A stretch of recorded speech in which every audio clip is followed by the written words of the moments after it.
This man is about to become the first person in history to walk a path around the Earth. And after 27 years of walking, he is now on the final stretch.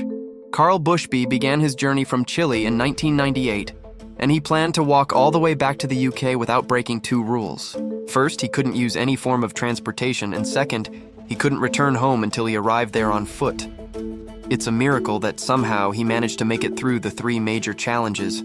The first challenge was the Darien Gap, a remote, roadless stretch of jungle often considered the most dangerous in the world, not only because it's full of deadly animals, swamps, and smugglers, but also because when he passed through, Colombia was a war zone. The next time he should have died was when he tried to walk from the US to Russia across a frozen bridge known as the Bering Strait. It took him 14 days of walking and swimming through freezing temperatures, and at one point, he was swept 80 kilometers north. Yet somehow, he didn't die and made it to the other side. However, upon reaching Russia, he was detained for several weeks, and they actually wanted to sentence him to 5 years in prison. Fortunately, he was eventually released. As soon as he began his journey across Asia, the 2008 financial crisis struck, and he lost several key sponsors. Things became so difficult that he said there were days when he had no food.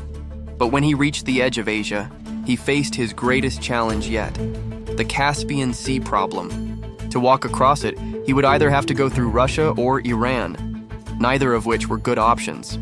In fact, he spent over a year in Turkmenistan just trying to figure out a way forward.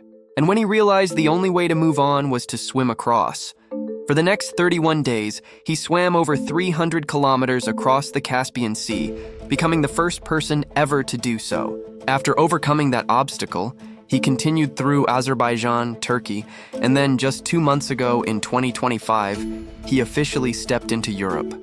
Over the course of nearly 3 decades, this man has walked through wars, pandemics, the invention of the smartphone, the launch of the International Space Station. He has missed it all. He's been walking for so long that his final destination is the very place he left from. What if they made a movie about this man's life?